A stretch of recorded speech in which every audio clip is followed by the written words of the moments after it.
There are a lot of companies out there taking old video game systems and turning them into brand new plug-and-play systems that utilize modern technology to connect to your new television. And right now there's a bunch of other companies attempting to do other things with other devices from the past that could work on your TV. And one of those devices is the Commodore 64. And the folks behind the Commodore 64 Mini just sent this in. How does it work? And should you get one? Well, let's find out.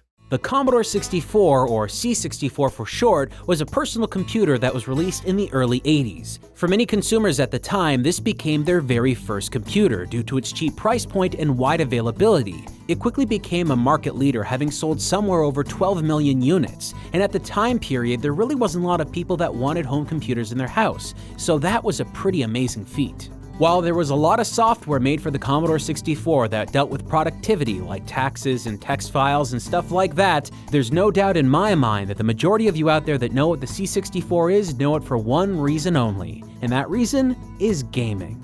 Nobody can give you an exact number for how many pieces of software were released for the Commodore 64, and commercially we can only assume that it was above 1,000, but when it came to the homebrew scene and people making games in their basements, well, it could mean that the number is likely a lot higher. And because of that, it makes perfect sense to me that somebody out there would want to release a brand new version of the Commodore 64 for your modern TV. And that's exactly what this is. Meet the Commodore 64 Mini. In this box, you get a miniaturized Commodore 64. Unfortunately though, this Commodore 64 doesn't actually have a real working keyboard. What you're seeing on here is simply just for show. It's made of hard plastic and isn't functional at all. Instead, what you get to control the system is a joystick that's styled in the classic Competition Pro C64 joystick that you may have also seen on Amiga systems. But this kind of has a couple of extra buttons that we'll get into a little bit later. The controller plugs up to one of two USB ports on the side of the C64 Mini, leaving a secondary port free for an additional joystick, or if you like, plugging in a keyboard, which will become very useful with the other features that this thing has built into it. There are no analog out options on the C64 Mini. Instead, you have an HDMI out that goes to a resolution of 720p. Complete in the box, you'll get a C64 Mini, the C64 joystick, an HDMI cable, an instruction manual, and a USB power cable, but you will not get a USB power adapter. What you're gonna need to do is find a secondary one, probably lying around your house, or plug it up directly to your TV, because nowadays most TVs have USB power built into them. It's unfortunate that the power adapter isn't included, but nowadays this is just becoming the norm. But what is nice to see is that this system comes with 64 games pre-built into the system. This means that the moment you buy it and bring it home, you're going to be able to play these games right from the get-go. As soon as you turn on the system for the very first time, you'll be greeted to some very cool music and a screen that allows you to choose what language you want the system to be playing in. Once you've chosen your language, you'll get straight to the games. From here, you can choose any of the built-in games you want to play. Each game has a description with its title, the author, the composer, the genre, a nice high-quality screenshot, and you'll also see the game's original box art. At the bottom of the game selection menu, you'll find three option settings. The first one is for display, so that you can pick a different display setting, including a CRT mode so that you can get the system to look exactly like it did on an original CRT screen. The other options include the ability to factory reset the system, change some settings on the USB keyboard, and also update the firmware. You're primarily dealing with some fairly light options here, but realistically, this is just a plug-and-play system, so it doesn't need to have the world inside of its option settings. But one thing that I did find was lacking was the ability to put in your own software. Now, this does come with a fully functional version of C64 Basic. From here, you can write lines of code utilizing the joystick by using an on-screen virtual keyboard. Now, personally, I don't recommend that, because if you're really driven enough, if you want to do any typing at all, I heavily recommend plugging in a generic USB keyboard. But even then, there's really not much you can do with Basic. And although you could code something, you realistically can't do anything with it once it's coded. The best you can really do is just write something down and then press the save state function on the controller. Now what this does is it gives you the ability to save state anywhere at any time playing anything on the system. And while I can assume a couple of you out there do have the ability to code your own Commodore 64 games, the majority of you likely can't. There was an update to the C64 firmware that was really easy to utilize. Once you installed it, you were capable of accessing a whole bunch of external software that you would load onto a USB stick. Unfortunately though, depending on how familiar you are with the C64, some of the software might not run the right way. In some cases, you might have to switch discs, in other cases, you'll have to use a keyboard, and not everything worked with the joystick when we tried. So it's a little bit of a hit and miss scenario, but realistically, that's basically what you're going to be expecting running such old software. But it definitely isn't the easiest experience. And when it comes to a plug-and-play system like this, well, easy really should be the name of the game.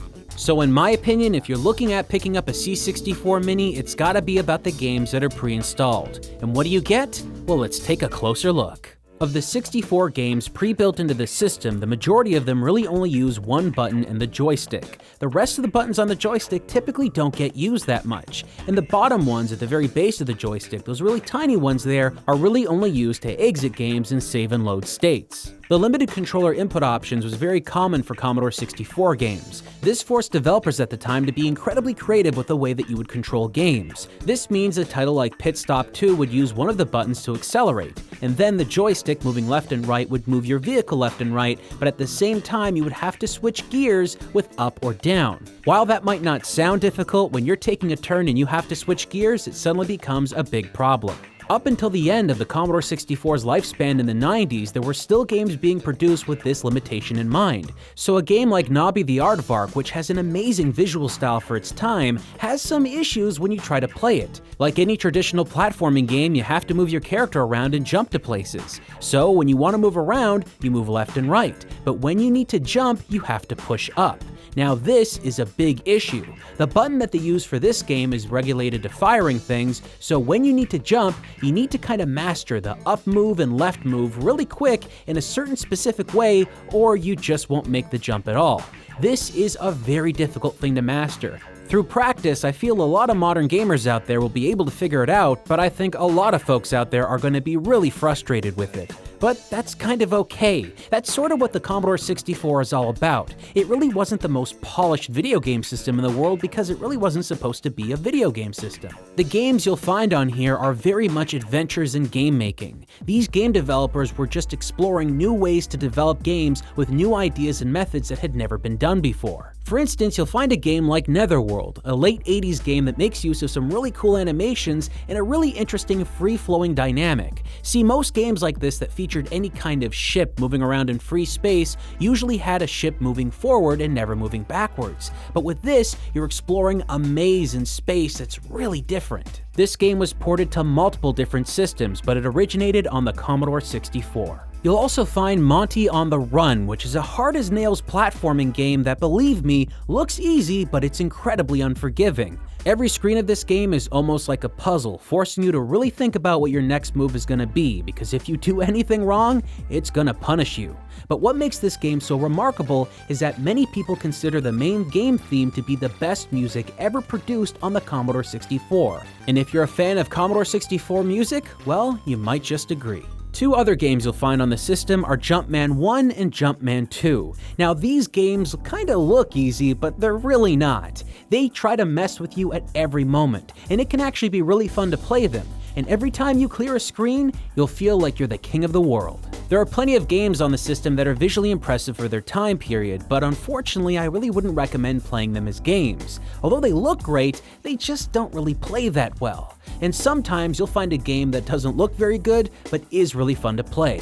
And one of those games would be Boulder Dash. All you need to do in this game is collect every single gem you see on the screen, get to the exit, and don't get crushed by boulders. It seems simple, but that's what makes it so fun. You've got plenty of screens to go through and a lot of fun to be had. This game was released on tons of different platforms, and the Commodore 64 version is just as fun as any of them are. And maybe when you're done playing that, you can try out Breakdance. It's a game, it's on the system, and that's all you need to know. Wow, that's some sick moves, yo! Now maybe some of these games you've seen so far might seem a little bit too basic for you, but there are some games on here that are actually pretty complex and deep, like Gateway to Apshai. Now this game is just really visually basic, but you do have a stat system on here. In the game, you're exploring an underground labyrinth, finding treasure, unlocking doors, and attacking monsters. But one thing you need to keep in mind with this game is you're likely gonna need a keyboard. It makes switching between your inventory faster. You're not gonna really be getting a deep story here, but some of you might have a lot of fun playing it. Because it's kind of like Skyrim.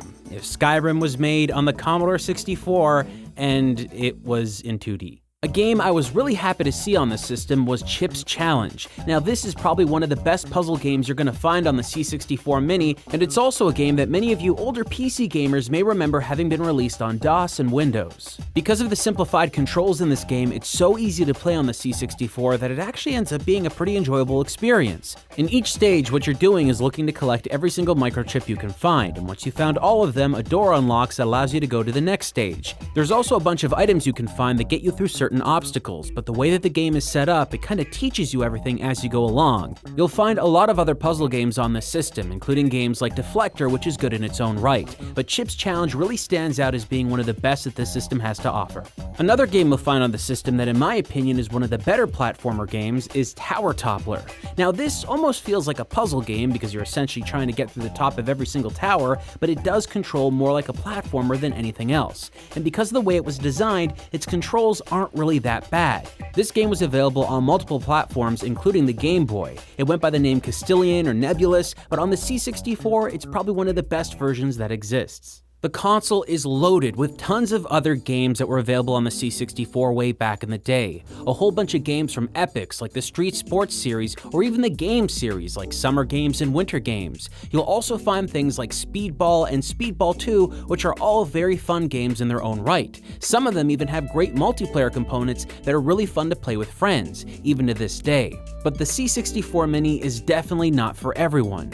If you're going to be picking up this system because you really like the PC from way back in the day, well, you're probably going to enjoy this. And for anyone out there that has never played a C64, I would definitely recommend trying this. All you need to keep in mind is that you're going to be dealing with graphics that look like this and controls that can be a little bit frustrating at times. But if you're a big enough fan of video games and you're looking for something that you're likely never going to find anywhere else, well, the C64 Mini might just be for you.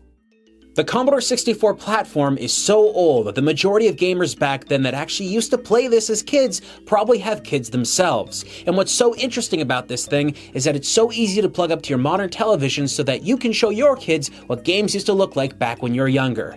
But even then, if you're just looking at something for nostalgic purposes, I think this is something that's really fun to play for any gamer out there.